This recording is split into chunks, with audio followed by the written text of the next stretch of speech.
বইয়ে দেওয়া শতরঞ্জির মোটিফ দিয়ে ছক আঁকা কাগজে নকশার খসড়া তৈরি করব। চলো এখন আমরা এর অ্যান্সারটাও দেখি। উপরের ছবিতে দেওয়া শতরঞ্জির মোটিফগুলোর উপর 1 সেন্টিমিটার করে ছক এঁকে নেব। সে মাপ অনুযায়ী সাদা কাগজে ছক এঁকে তাতে মোটিফটি হুবহু আঁকার চেষ্টা করব। এরপর মোটিফটি কাগজের ডান পাশে উল্টোভাবে এঁকে খুব সহজে নতুন নকশা তৈরি করা যাবে। মোটিফগুলোতে বিপরীতভাবে রঙের ব্যবহার করে একটা খসড়া নকশা তৈরি করব। এই অনুশীলনের জন্য আমরা পেন্সিল, রং পেন্সিল, বিভিন্ন রঙের কলম সহ সহজলভ্য যে কোনো রকমের রং ব্যবহার করতে পারি। কাজটি বোঝার জন্য আমরা নিচে দেওয়া ছবিগুলো দেখতে পারি। তো এখানে দেখো ছক কাগজ, এইটা ঠিক আছে, ছক কাগজের মধ্যে মোটিফ অনুশীলন করা হচ্ছে। তারপর কাজ 3, ছক এঁকে কিভাবে ছোট নকশাকে প্রয়োজন মতো বড় করা যায় তা অনুশীলন করব। বইয়ে উল্লেখিত পদ্ধতিতে ইচ্ছে মতো উপকরণের উপর নকশা স্থানান্তর করে নতুন পণ্য তৈরি করব। তো চলো এখন আমরা এর অ্যান্সারটাও দেখে নিই। ছোট মোটিফ বা নকশা বড় করে আঁকার পদ্ধতি। খসড়া নকশাটির উপর 1 সেন্টিমিটার করে ছক এঁকে নিতে হবে। যে অনুপাতে খসড়া নকশাটা বড় করা প্রয়োজন সে অনুপাতে কাগজ অথবা যে উপকরণের উপর বড় করে আঁকতে হবে তাতে ছক এঁকে নিব। যেমন নকশার উপর আঁকা 1 সেন্টিমিটারের ছকটিতে প্রয়োজন মতো উপকরণের উপর 1 ইঞ্চি থেকে 1 ফুটের ছক এঁকে তাতে নকশাটা বড় করে আঁকতে হবে। এভাবে তোমরা যে কোনো নকশাকে যতটুকু ইচ্ছা বড় করতে পারো। তারপর কাগজে আঁকা নকশা কিভাবে কাপড় সহ অন্যান্য উপকরণে স্থানান্তর করা যায়। খসড়া নকশাটির উপর ট্রেসিং পেপার বসিয়ে তাতে নকশাটি এঁকে নেব। আমরা কি জানি ট্রেসিং পেপার কি? ট্রেসিং পেপার হলো এক ধরনের স্বচ্ছ কাগজ যা কোনো ছবিকে ছাপ দিয়ে আঁকার জন্য ব্যবহৃত হয়।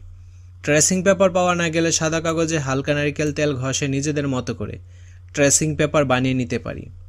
ট্রেসিং পেপার আঁকা রেখা ধরে কিছুটা পরপর সূচ দিয়ে ছিদ্র করে নিব।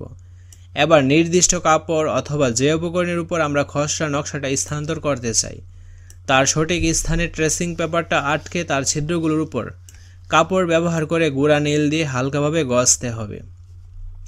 এভাবে ঘষার ফলে দেখা যাবে ছিদ্রগুলো দিয়ে নীলের গুঁড়াগুলো কাপড়ে গিয়ে লাগছে এবং ট্রেসিং পেপার আঁকা নকশাটি বিন্দু বিন্দু নীল রঙে কাপড় বা প্রয়োজনীয় উপকরণে ফুটে উঠেছে।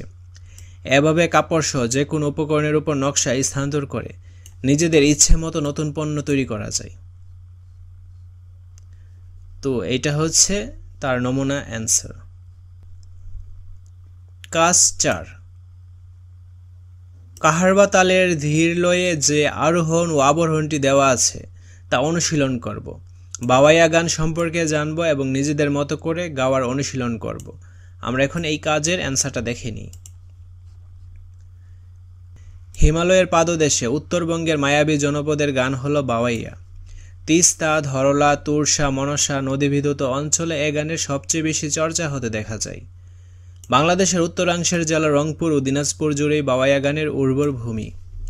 মূলত ভাও অর্থাৎ বাব এবং সংস্কৃত শব্দ আওয়াই অর্থ জনরব শব্দ দুটি থেকেই ভাওয়াইয়া গানের নামকরণ হয়েছে। এ অঞ্চলে রাজবংশী নৃগোষ্ঠীর মধ্যেও ভাও শব্দটির প্রচলন রয়েছে। বাওয়াইয়া ছাড়াও এ অঞ্চলে মেয়েলি গীত, যোগীর গান, পালা বা কাহিনী গান, জারি গান, গোয়ালির গান বেশ জনপ্রিয়। তরাই অঞ্চলে প্রচুর মহিষের বাথান দেখা যায়। তরাই হলো 2 পাহাড়ের মাঝখানে অবস্থিত সমতল ভূমি আর মহিষের বাথান হলো মহিষের চারণভূমি, যেখানে মহিষের পাল নিয়ে পালকেরা তৃণভূমিতে চড়িয়ে বেড়ায়। এ সময় রাখালের কাজ থাকতো খুবই কম। অলস মুহূর্ত কাটানোর জন্য তারা মহিষের পিঠে চড়ে গান বাজত, সেগুলোতে সুর দিয়ে আপন মনে গেয়ে উঠত। পাহাড়ের পাদদেশীয় উপত্যকা বা তরাই অঞ্চল থেকে মহিষ পালকের কণ্ঠের সে সকল গান বা ধ্বনি পাহাড়ের গায়ে লেগে প্রতিধ্বনিত হতো বলেই বাওয়াইয়া গানের সুরে বিশেষ বাজ লক্ষ্য করা যায়। দোতারা বাওয়াইয়া গানের অন্যতম সহযোগী যন্ত্র। গরু কিংবা মহিষের গাড়িতে চলার সময় যে দোলা অনুভূত হয়, বাওয়াইয়া গানেও ঠিক সে দোলাতেই দোতারা বাজানো হয়। শিল্পীরা নিজ হাতে স্থানীয় উপকরণই গড়েনি এ সকল দোতারা। দোতারা বাদ্যযন্ত্রকে উদ্দেশ্য করেও অসংখ্য বাওয়াইয়া গান রচিত হয়েছে। বাওয়াইয়া গানের বিষয়বস্তুর মধ্যে উল্লেখযোগ্য হল গাড়িয়াল বন্দুর গান, তারপর হচ্ছে মৈশাল বন্দুর গান, মাহুদ বন্দুর গান। এখানে মেয়ে কণ্ঠ এবং ছেলে কণ্ঠ দুইটাই দেওয়া রয়েছে।